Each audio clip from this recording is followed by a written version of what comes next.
Hello అండి అందరికీ, నేను మీ Shabnaz. Welcome back to my channel Shabnaz things. ఈరోజు సండే స్పెషల్ పొట్టేలు దబ్బ కూర చేస్తున్నాను. సో నేను ఏ విధంగా కుక్ చేస్తున్నాను అనేది చూపించబోతున్నాను. నేను ఏ విధంగా రెసిపీని వండుతున్నానో చూసి ఒకసారి మీరు కూడా ట్రై చేయండి. తప్పకుండా మీకు రెసిపీ అయితే నచ్చుతుంది. అసలు ఈ పొట్టేలు దబ్బ అంటే ఏంటి అని కమెంట్ బాక్స్లో కమెంట్ చేయకండి.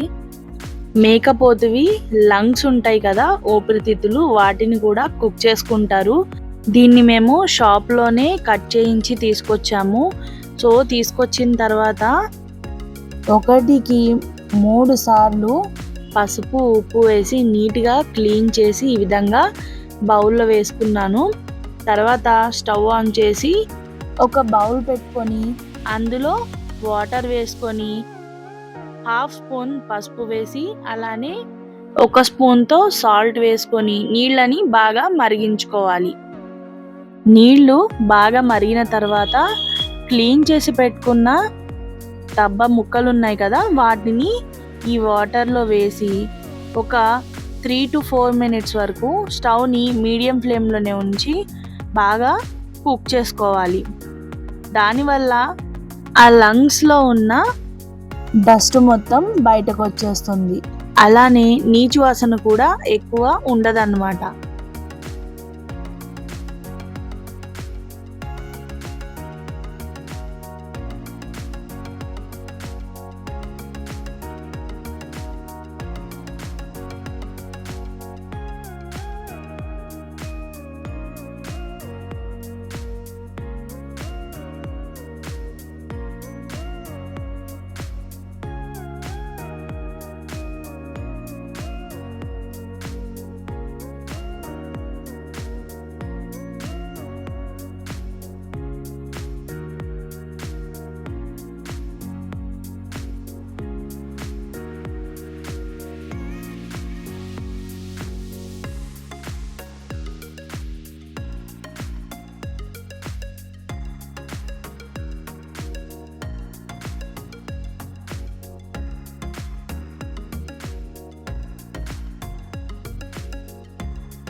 ఈ విధంగా వాటర్లో మనం ముందుగానే కుక్ చేసుకుంటే దానిలో ఉన్న డస్ట్ మొత్తం ముందే వచ్చేస్తుంది.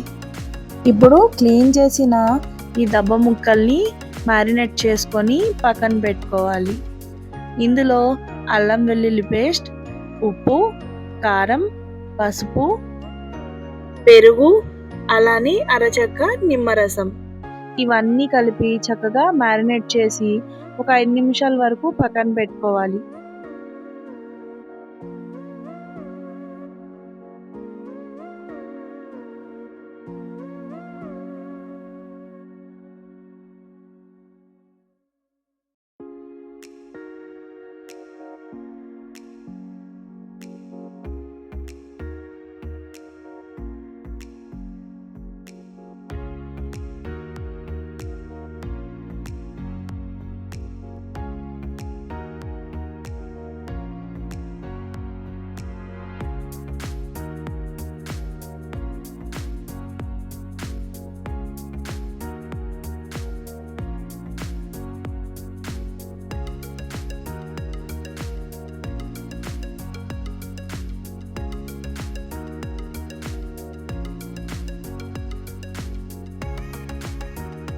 ఇప్పుడు స్టవ్ మీద ఒక కర్రీకి కావాల్సిన బౌల్ని పెట్టుకొని ఆ బౌల్ హీట్ అయిన తర్వాత అందులో ఆయిల్ వేసుకొని ఆయిల్ కూడా హీట్ అయిన తర్వాత కర్రీ కోసం సన్నగా తరిగించుకున్న ఆనియన్స్ని, టమాటాని, పచ్చిమిర్చి అలానే కొత్తిమీరని ఫ్రై చేసుకోవాలి.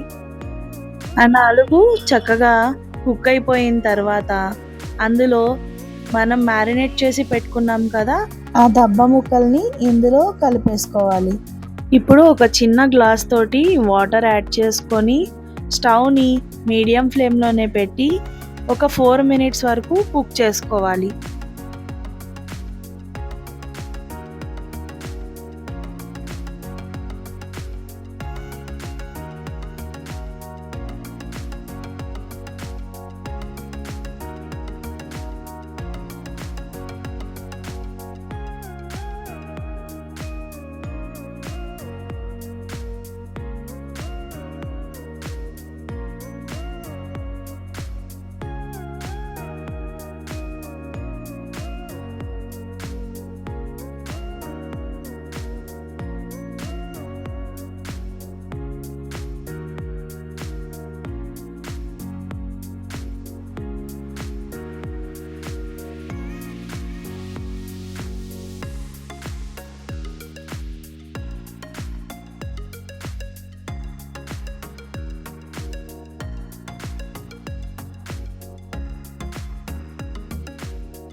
ఇదిలా కుక్ అవుతుండగా మనం మసాలాని ప్రిపేర్ చేసుకోవాలి కర్రీలో గ్రేవీ కోసం. ఇప్పుడు ఒక మిక్సీ జార్ తీసుకొని అందులో 4 లవంగాలు, 2 యాలకులు, అలానే దాల్చిన చెక్క, ధనియాలు, గసగసాలు, 2 నుంచి 3 వరకు మిరియాలు, అలానే కొబ్బరి పౌడర్ ఇవన్నీ వేసుకొని ఫైన్ పేస్ట్ చేసి పక్కన పెట్టుకోవాలి. కర్రీని 4 మినిట్స్ కంప్లీట్ అయిన తర్వాత ప్లేట్ తీసి చూస్తే పీసెస్ 75% వరకు కుక్ అయిపోయి ఉంటాయి. అప్పుడు మనం గ్రేవీ కోసం మసాలాని ప్రిపేర్ చేసి పెట్టుకున్నాం కదా, ఆ మసాలాని కర్రీలో యాడ్ చేసేసుకోండి.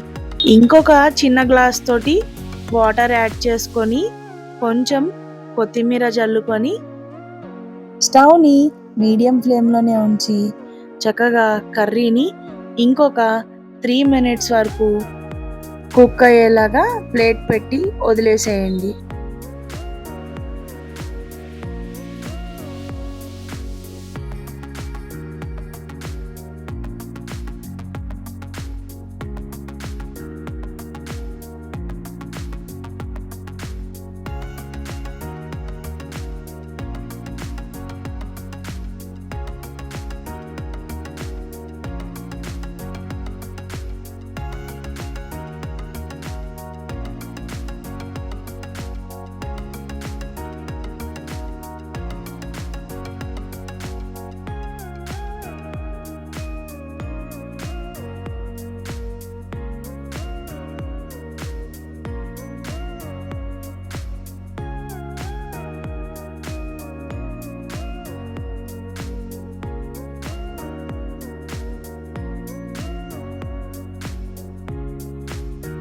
ఇంతే అండి పొట్టేలు దబ్బ కూర.